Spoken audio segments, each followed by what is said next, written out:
Welcome, everyone. Thank you so much for being here today. Today we're going to be talking about behavior support techniques, but let me take a moment just to tell you a little bit about myself.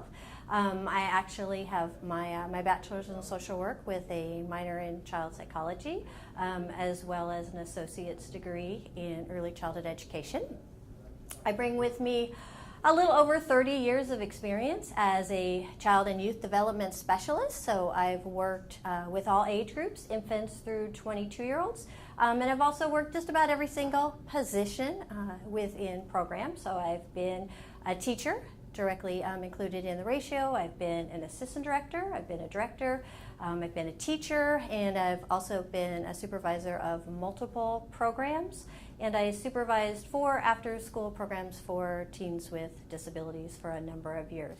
So we were talking about behavior support, and one of the things that it's really important to understand and believe within ourselves about behavior support and supporting children and youth is that if we want to truly support children and youth, we need to have an understanding and a belief.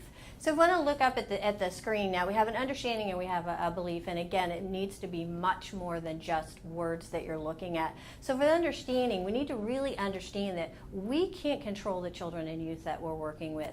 We can ask children and youth to do something, we can redirect them, we can have a schedule, but it's really up to them to make that decision that they want to do whatever it is that we're requesting. So it's really important for us to understand that, and if we have that understanding, it's going to help us to pose those questions and those redirections in the way that we're communicating with children and youth to help them to get to make the decisions for themselves to choose that appropriate behavior or that appropriate action.